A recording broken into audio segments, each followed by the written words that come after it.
And welcome to Economics Unbound. Good evening to you too, Nana. Yesterday, we saw a major strike organized by Trade Union Federation Cosatu. Trade unions play an important part in developing the political and economic resistance culture of our country. And eventually, they play an important role in ensuring an inclusive and democratic society. Good evening. Good evening, Tans and dear viewer. Geez, with the drama I saw yesterday, indeed, trade unions really play an important role in the economy. While Tans, trade unions are an important force in South Africa, with 3.1 million members representing 25.3% of the formal workforce, according to the Congress of South African Trade Unions.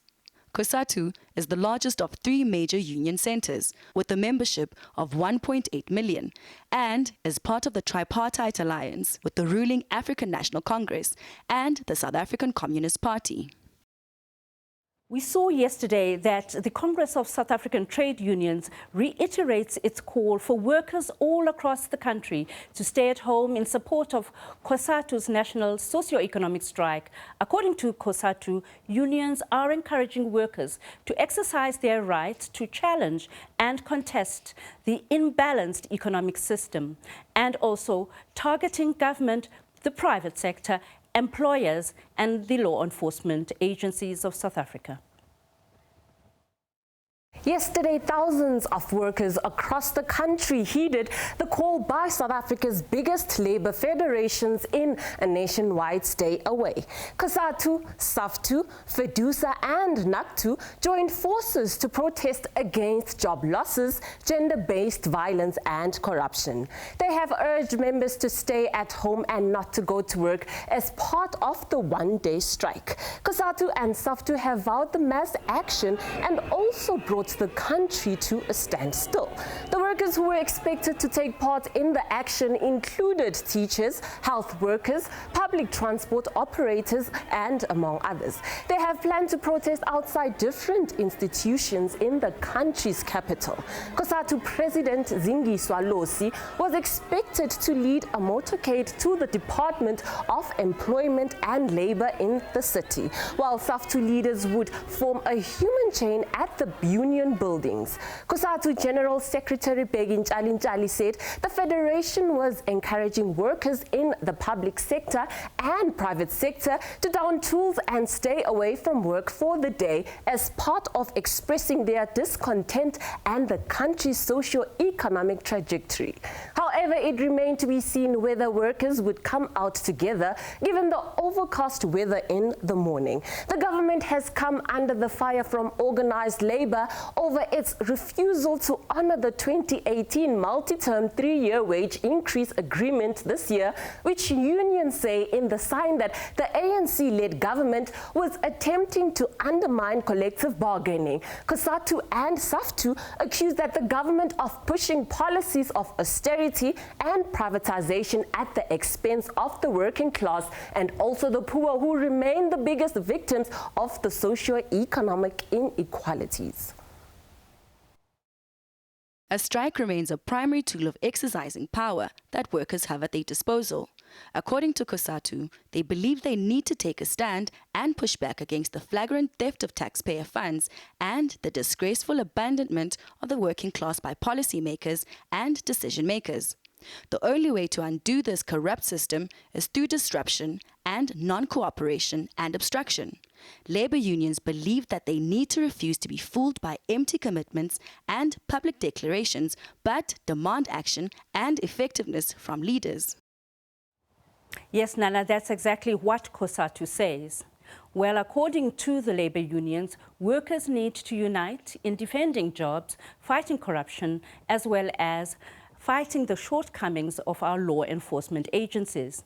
And they believe that the government needs to step up the fight against corruption and gender-based violence, and also needs to fiercely express determination to protect the integrity of collective bargaining and to resist all attempts by employers to undermine it, in Cosatu's view. Geez, Tans, the unions are really making a louder call for decisive state intervention in sectors of the economy. Workers demand a radical economic shift that requires that President Cyril Ramaphosa's administration realigns the work of its national treasury and the Reserve Bank to that of a government vision. The 51% decline and the loss of 2.2 million jobs is an indictment on the performance of the cabinet. Now, we are looking at all these matters through the lens of workers, and in particular through the lens of the Federation Cosatu. And Cosatu believes that urgent steps must be taken to fix and merge our ailing state-owned enterprises, which employ many workers, and also to reverse the current export of South African capital. There are currently millions that are being taken out of the country, sometimes illegally. Labour unions need the Reserve Bank to explore measures that include capital controls and penalise financial speculation. This is the call of Cosatu. Cosatu did warn that Treasury's austerity strategy was bound to decrease demand and thus cause a deep recession. The National Treasury's inflexible and narrow ideological thing with the public service wage bill has had devastating consequences for the economy already, as the Federation predicted earlier this year. The proposed strict public wage cuts in the Public Wage Service Bill have plunged this economy that gets 60% of its revenue from consumption expenditure into an economic meltdown. This has had worse consequences for the township economy and poverty in rural areas.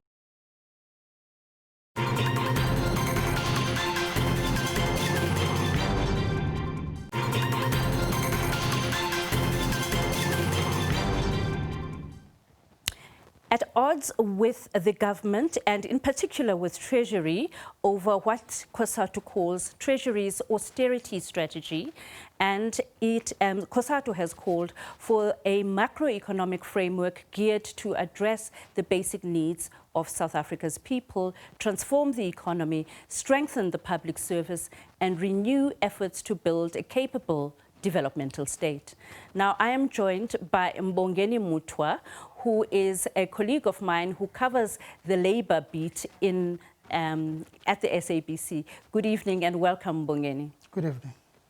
Mbongeni, we've seen so much protest and so much rhetoric emerging from the streets and emerging from the major federations, the trade union federations of our country. What is the rhetoric and the noise about? Well, I think, of course, as we saw, it was the first time that we saw all the four major labor federations in the country join forces to demonstrate against what they call is a class warfare that is being waged against them. So to be sure, we started off with Cosatu making this call, and for the first time, Cosatu was able to draw on all the other labor federations like SAFTU and the others to come together to make one single call. Absolutely. This was a Cosatu strike. It's Cosatu that decided on this mass action on this particular date of yesterday, and the other labor federations looked at the grievances that Cosatu was raising, and they said, well, this is also our concerns and our grievances, so it's better we support. So this is indeed very historic, Mbongeni. It is very historic indeed, but it shows the level of pressure that the unions or the broader labor federations in the country are under currently, from the economy, the economy is weak, and that has got a direct impact on union membership. And then, of course, the unprecedented move that has been embarked upon by the government to actually renege on a wage agreement that was signed after a process of collective bargaining, and the government is saying they are not going to honor it. They simply can't afford to do that because the finances are in a bad shape at the moment. The unions perceive that as a mortal threat to them in terms of their members in the public service, their relevance and so on. So they share, these four labor federations share that position that they need to rise up against this and show their unhappiness. Hence, we saw what we saw yesterday. So the unions do not believe in fiscal consolidation and in austerity. They believe in the Keynesian approach where you spend yourself, you spend your way out of an economic downturn. Absolutely. They've made that very clear. Can you just explain that a little bit in more detail to us? Well, unions the world over feel that austerity actually is the worst medicine for, when the economy becomes weak. If you embark on austerity, it kills off demand in the economy. Of course, it leads to job losses, and job losses hit at the heart of the very existence of unions. So the unions will never support.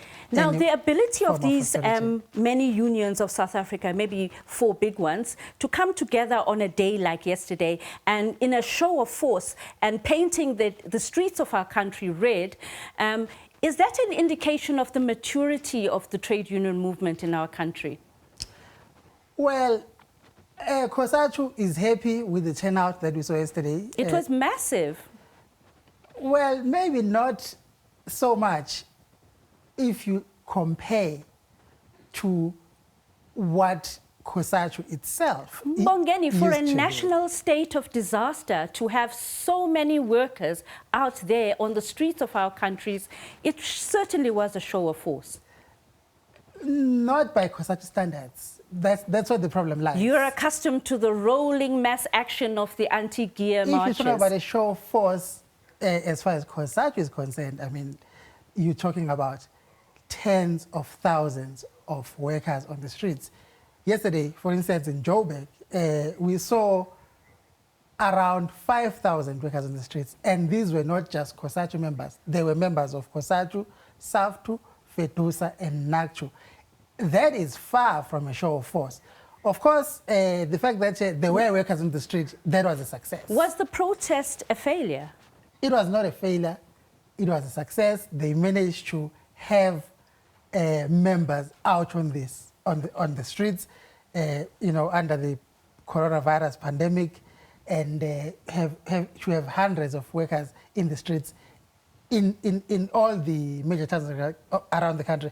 It was a success. They managed to get their point across in terms of the issues that they're raising. But a show of force, no. If it was a show of force, you would have, by today, or even by yesterday evening, you would have had some kind of grumbling or reaction From the state?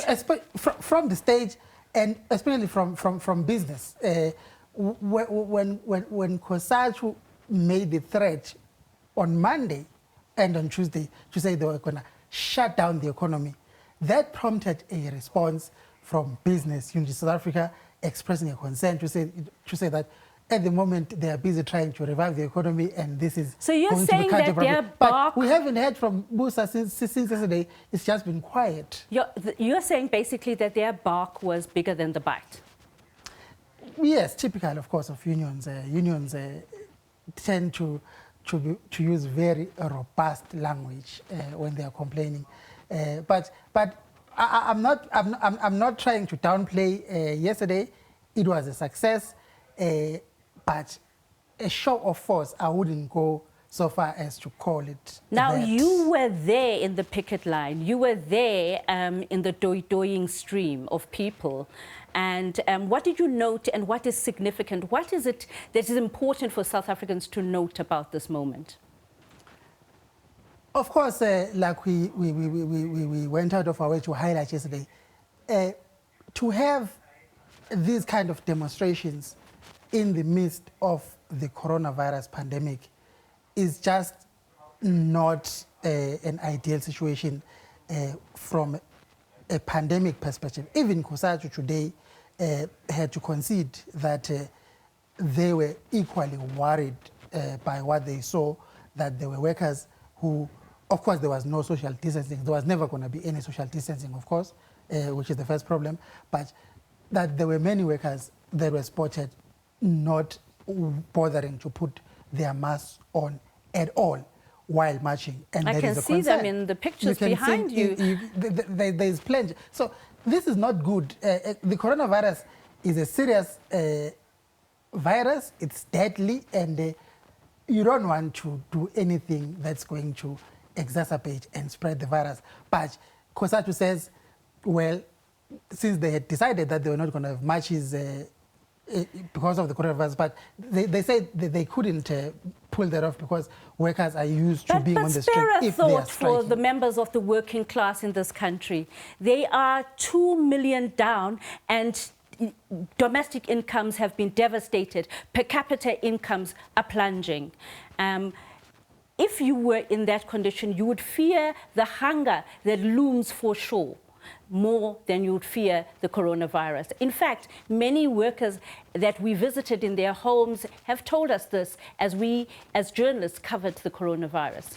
Absolutely. The situation is very concerning in terms of the economy, in terms of retrenchments. Again, it threatens the survival of trade unions. A trade union is nothing without members. Yes, so they're going to bleed members. Yes, and so they are bleeding members for sure.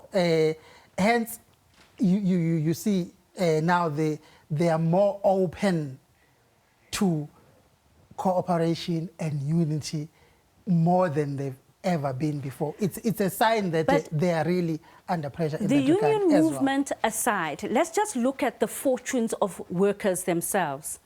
Per capita incomes in South Africa are going back to the levels of per capita income at the burst of democracy in 1994. That means that in real economic income terms, the democracy dividend for workers has been erased, is being erased. Hence, the debate that is raging at the moment between the trade unions and, of course, the state.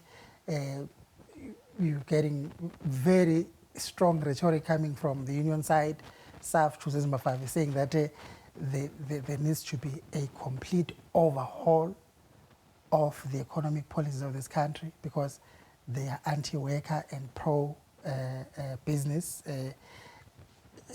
Cosatu themselves are also making a lot of noise around many of the policy. But Cosatu had their turn to raise their voice and let the country know where they stand and negotiate with the partners inside Nedlac.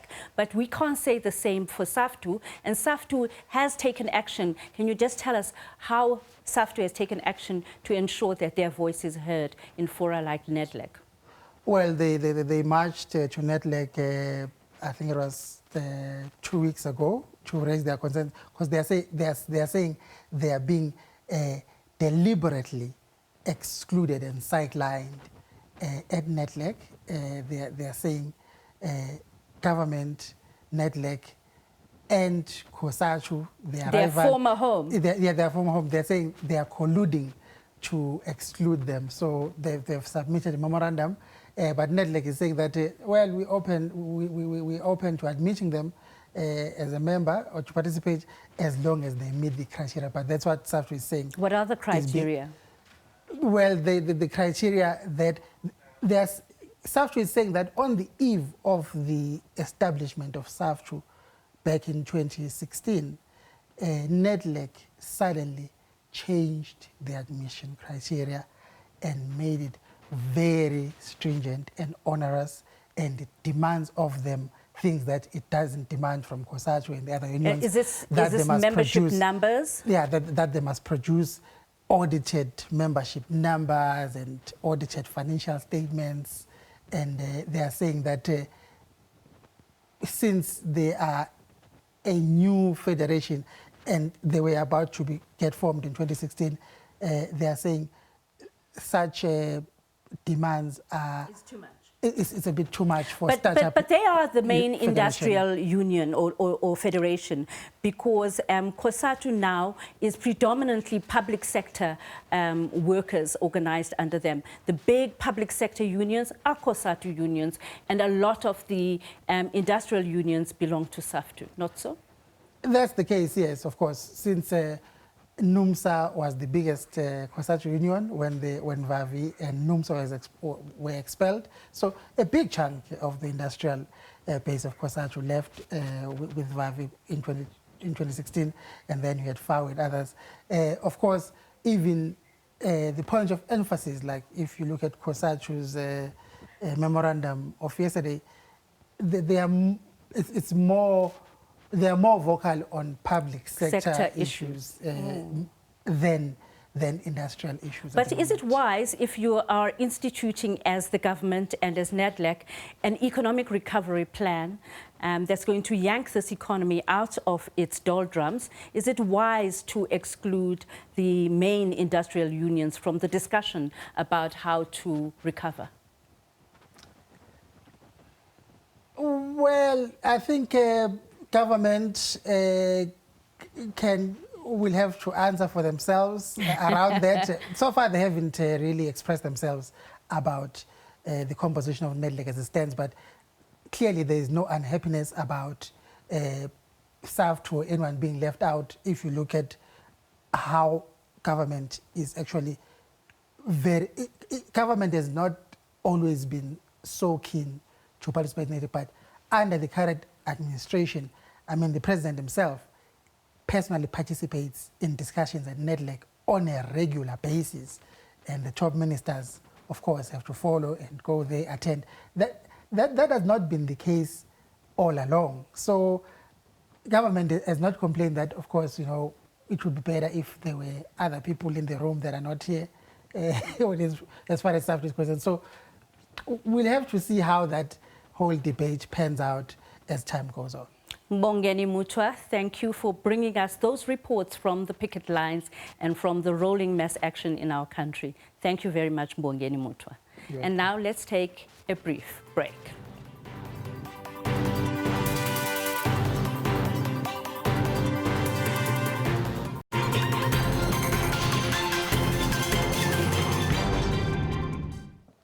Now, welcome back. On Skype, I am now joined by Matthew Parks, and he is Cosatu's parliamentary officer, and Professor Patrick Bond, Cosatu's advisor. Welcome, gentlemen. Thanks for joining us on Economics Unbound.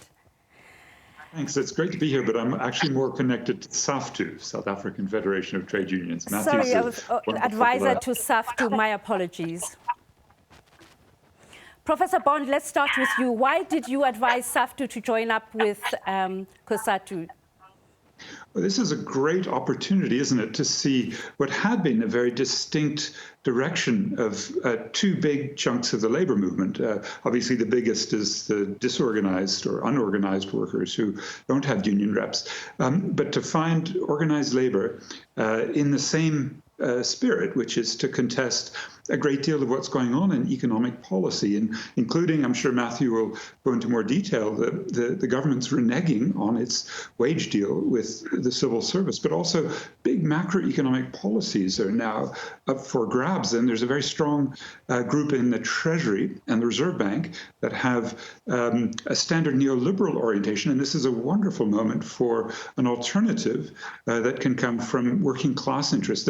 The big question is, will this group of the organized proletariat also find the precariat? You mentioned 2.2 million workers who technically lost their jobs, but in fact it's even worse. 5.6 million are now, in a sense, hopeless. They've lost any opportunity to even search for a job. Let me just interrogate that number. 5.2 million, you say? 5.6 is actually the decline in those who are in the formal labor force. So those who are of working age are now just 47% in the formal labor force, including those looking for jobs.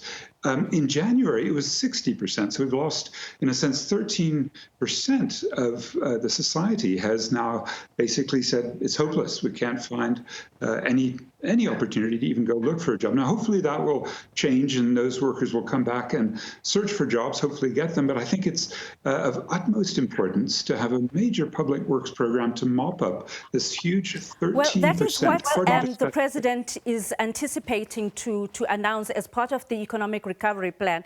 But I just want to take you back to explaining the figures to our viewers. So you basically question the figures issued by Stats South Africa. Why?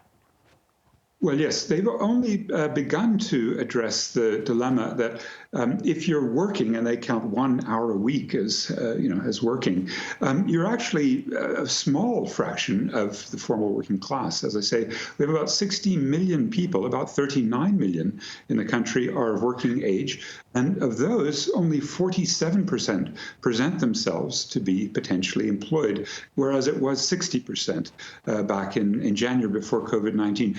That's the catastrophe, right? And that's why if President Ramaphosa can go ahead with a major public works, an inward orientation and localization, a low carbon economy, that would be great. But of course, we know he won't. All the indications are that Treasury will win its battles and won't hire more workers and will keep the country oriented into a world economy that's very volatile and in a world recession. That's what's the big worry, I think. But can the government afford to leave these high levels of unemployment unattended?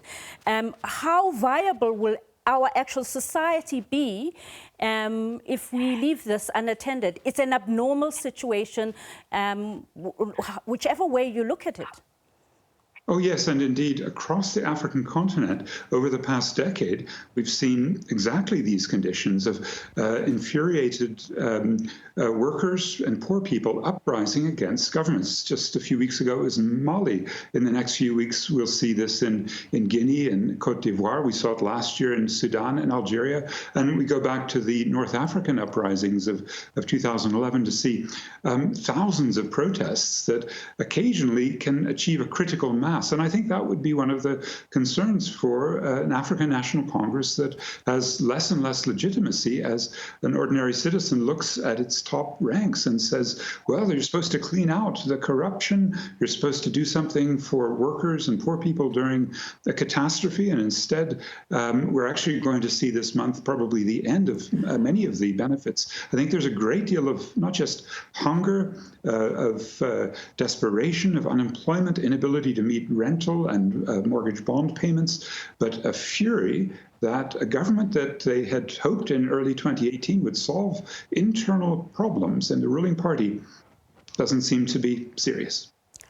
Professor Bond, I can imagine that this is very frustrating for most South Africans, but I was asking the question about the viability of South African society with these high levels of unemployment, from the level of social, psychological health of the society, from the level of crime, from the point of view of what will happen to our crime levels, what will happen to our education and our skills, and what would happen to family life in South Africa under these circumstances?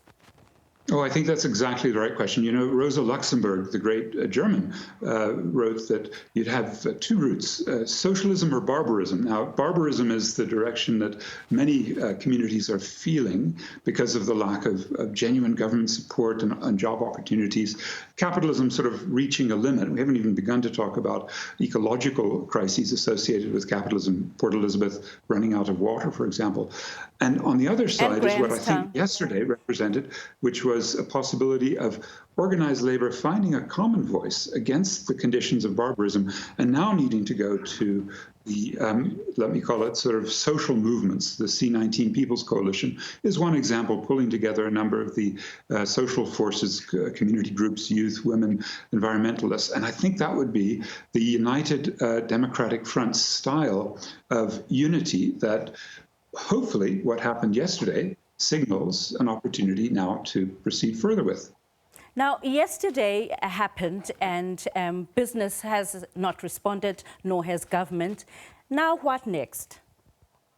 Well, I suspect that there's going to be, especially from the Cosatu side, a series of further protests in the coming weeks, including a big national day in November. But that will all be announced as the national executive makes its calls. But as I say, the dilemma is we've seen a variety of protests all over this country, but they've been atomized. They've been small and particular, and they've included communities, they've included people. So do you predict that all this atomized protest all over the country will eventually cohere in one single moment and movement? Oh, I would suspect it has to. Otherwise, we do face barbarism. I also think that we've got this great legacy in this country of people identifying a crisis. Think of the AIDS crisis and then saying labor and social movements find a common politics and shake out, in that case, the reactionary wing of the ruling party, and forcing them to open up for generic medicines for free. Life expectancy at that point, 52 years. Now it's 65 because 6 million people have gotten access to the medicines. There's a precedent. The same happened when labor and community got together to help students, and students helped their own workers at universities with Fees Must Fall. That also included the insourcing of the lowest paid workers. These are inspiring examples. Yes, that does appear to be the DNA of our protest politics. But could you tell me whether this means that the working class or the working people do not put much store or hope in the recovery plan and have now begun to determine their own course of action, to demand and to basically protest their way out of this? I think that's the right question. I'm going to make sure Matthew answers that from his standpoint, but it's always a debate. Do you engage in a class struggle or a class snuggle? And the class snuggle, let's say what is happening in Nedlac, big business, part of big labor. You've already discussed why Nedlac is so unfair to workers of Cosatu and the industrial workers, the NUMSA, and big business. If they get together and come up with a plan, and I've been looking at it carefully, I don't think it's, aside from standard pablum, I don't think it's going to do anything particularly, but I hope Matthew will dispute that and prove me wrong. Now, the point is, let me bring Matthew in. Let me bring Matthew in at this point. Conditions. Professor Bond, allow me to bring Matthew in at this point. Is Nedlac a class snuggle, where you're just snuggling up to government and business? Well, it's a strange snuggle. If a snuggle leads you to go and strike, that's quite an unusual snuggle. I've never heard of such a snuggle before. The fact is that we want to strike because issues not being addressed, not to the satisfaction of our members or workers across the country. But I think, Tandega, let me just also correct a few incorrect statements made by the previous commentators. Okay. One is that SAFTU has not been excluded from Nedlac. All SAFTU has to do is to submit its application, which includes the verified membership, audited financial statements. These have been there for years and years, including when the current General Secretary of SAFTU... That's between SAFTU and Nedlac, and you wouldn't be involved in telling SAFTU how to proceed with their entry into Nedlac. The problem is that SAFTU has gone around portraying this is some great conspiracy to exclude them, which is not true. Not true at all. They just have to submit the application like Cosatu did, like Fadusa and like Naktu did. They've been there for years. All they have to do is to submit it, and they'll be admitted. I'm not sure why they're so afraid to submit the verified membership figures, but that's neither here nor there. But just to correct a fact, I think also it's incorrect to say that Cosatu is a public service federation. The majority of our members work in the private sector, that is in the mining sector, the clothing and textile sectors, the farming sector, domestic workers, security guards, etc. The majority of our unions are in the private sector. It's also incorrect to say that we are bleeding members. In fact, during this lockdown, we've had numerous unions, including one very large union from SAFTU. I think, Matthew, the whole thing about bleeding members, it wasn't mentioned as an assault on Cosatu alone. It's the trade unions. If the economy is bleeding jobs, then it follows from where we're sitting to imagine that the unions do not have as many people to organize, and there aren't many people who can be organized at the factory floor because the labor force is diminishing.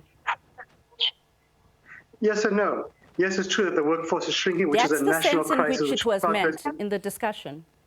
Yeah, but it's important to have facts, because the narrative was that Unions are on the back foot, they're weak, they're dying. We've seen workers now, as they are under huge pressure from retrenchments, from the wages being docked, from the pension contributions being cancelled, actually joining unions. That is why many unions have now joined us. And I think the point is, and that's why all four federations came together in an historic show of unity yesterday. Workers will only be able to defend themselves, defend their jobs, defend their wages, protect themselves from abuse and from retrenchment by working together. That is why we welcome the support of SAFTU yesterday, the support of FADUSA and FONACTU. And in fact, we were under very strict conditions yesterday by the police and the traffic police and the national disaster regulations, not to bring out huge numbers of people because of the very real concerns around spreading the virus of a second wave. Okay, So many people, many citizens listening to you would like to know what next. Sure. Look, this is the beginning of a struggle. We know these struggles won't be won overnight. So the issues we had raised yesterday was about the collapse of public transport, the collapse of metro rail. It is about the assault by government on the right of public service to increases that they had signed.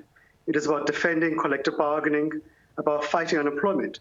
So yesterday really is a shot across the bow of government and employers to get the act together. We need to see them tackling the crisis. Sure. Well, let me finish. This is the first step on the road about putting pressure on government and business. We've been negotiating with them for some time at Nedlac, in government, etc. They've not addressed these issues. So this is the first shot from our side as Labour, as all four federations said they have to deal with these issues. They've got 14 days to respond. We'll then assess, do they have a serious plan to deal with those issues? What happens if they don't respond as you desire within 14 days?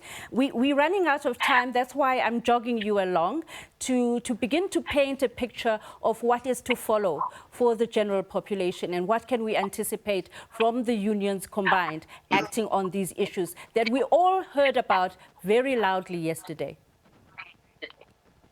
Sure, look, they have to come with serious plans. We've given them concrete proposals around corruption, how it can be dealt with. We've given them concrete proposals on how to grow the economy. So they now need to come to the party. These memorandums have been tabled now at the national government, so they're before cabinet, at the provincial governments. They need to come within 2 weeks with serious plans. If Patrick not, Bond says Treasury will prevail. And should government not act as you desire, what will you do? What will follow?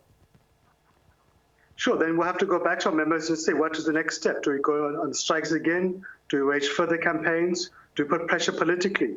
So all options are on the table. And we also want to warn politicians that we have local elections coming up next year. It's going to be very difficult to convince workers to vote for a political party which doesn't address their concerns, which throws workers under the bus by robbing them of the small inflation increases, so which doesn't deal with unemployment.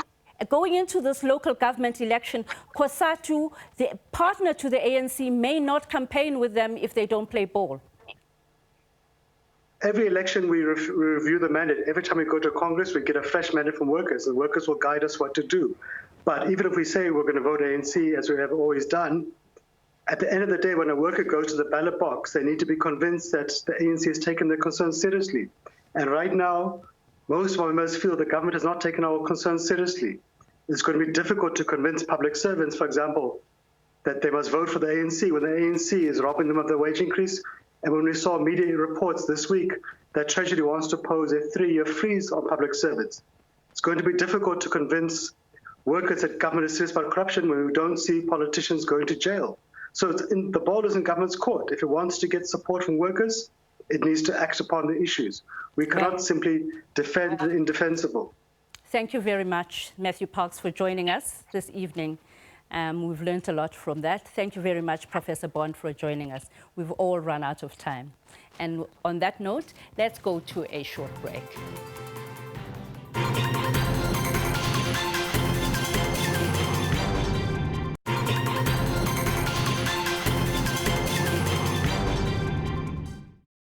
And TANS, the national strike is also taking place 35 years since this giant federation of workers was formed. We are reminded of the fact that workers under the banner of Cosatu were an essential force in the movement that confronted an oppressive apartheid regime. They believe it is the workers who built this country and its economy, and also keep the wheels of this economy turning. Now, on Skype, we have Harry Rankopole, and he's the Managing Director of Neo Entle Labour Solutions. Welcome, Harry. Thanks for joining us this evening. Thank you, Tandeka, and good evening. Now, Harry, I wonder if you've been listening in on what Cosatu had to say and what Professor Bond had to say. I imagine that working in the area of labour, you must experience a lot of labour disputes, a lot of labour issues are coming to the fore. You must have your hands full. Can you just tell us a bit about your typical day and what kind of issues are coming through to your desk? Definitely, Tandega, and it has really been a difficult year for labor and for industry in general. We are indeed faced with a lot of retrenchments. We are indeed faced with a lot of companies that find themselves having to downscale or even close down. And this in itself affects the economy so much that we now have to come to party and really have a discussion, and the discussion would be indeed between your Cosatus and the government and business, because if we do not do that as a country, we then will find ourselves in a dire situation. So your role is to facilitate both at the micro level and at the macro level discussions about how labour disputes can best be resolved in the interests of all parties. Tell us a bit about that. Definitely, Tandega. Our role is to bring all parties to the table and to ensure that we try to at least balance the power, between the employer and the employee, so that at the end of the day, we are able to contribute to the economy through performance of each business that's running in the country. You say balance the power, what do you mean? Engage. You say balance the power, Harry. What do you exactly mean? You try to balance the power. You will see that from a union perspective, it's sometimes felt as though business has more power, and when business has more power, the business then tends to run away from supporting the economy. And how do they run away from supporting the economy? Is by engaging in these mass retrenchments that we are currently experiencing, and also cutting salaries. And when you look at that, it actually comes as a result of the economy not doing that well. And if the economy is not doing that well, it means there's no money for business to actually pay the people and to continue running and contribute to the entire economy. We therefore need the government to come in and assist us so that as business, we are able to keep South Africans employed. And when we keep South Africans employed, our economy will then gradually go back into its original state. Now, I believe that at the moment, the main or the key player in this discussion should indeed be government, as to how are they leading us back into where we need to be. Now, can you basically share with us what do you do when you put business and labour together across the table to mediate a situation and to balance the power between them? Suppose you have a situation, I'm giving you a hypothetical situation, where an employer is just too powerful and is being unprocedural and breaking the law in terms of how they plan to go about right-sizing a labour force. What is your advice to workers and what is your advice to those employers? Okay, we do have our Labor Relations Act, which guides us, and it's really a proper drafted document, which really is fair, and if we always fall back to that document, it would really not happen that much for employers not to follow procedures. And our interest, especially when we're coming in as now enter labor solutions, our interest is to really make sure that employers do follow the law, so that when they follow the law, then they are able to prosper in business in this country. And once they prosper in the business, then they contribute positively to the economy. I mean, if we allow for business to really breach procedural and substantive issues, we are merely then supporting things that should not be supported, and things that will really kill the economy at the end of the day. And should they be intransigent? What is your advice to labor?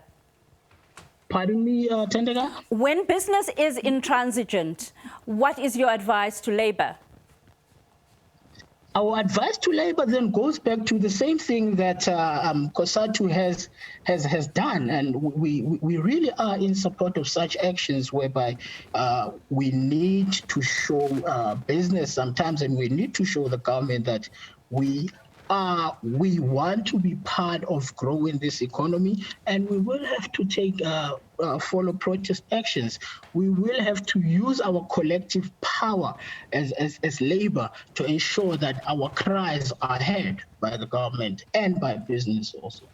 Now, you heard Patrick Bond and Professor Bond saying that what is happening in Nedlac is basically adversaries snuggling up to each other, and he's critical of that, obviously. What do you think of Nedlac and that process there?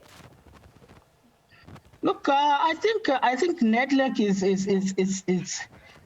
it's an organization that was built to support really our country and to really engage labor and listen to labor. And unfortunately, these organizations, we find that the people that normally sit in there are not people who are on the ground and are not people who really feeling the burn on the ground. So I think that Professor Patrick and Mr. Matthew Parks on their side, really, we should come together and we should be concentrating in building this country. Now it's the time to set aside our differences. On that note, thank you very much for joining us this evening, and thank you very much for your insights and contributions. Let's take a small... Thank you very much. This is how we come to the end of Economics Unbound tonight. Thank you for joining us. Good night.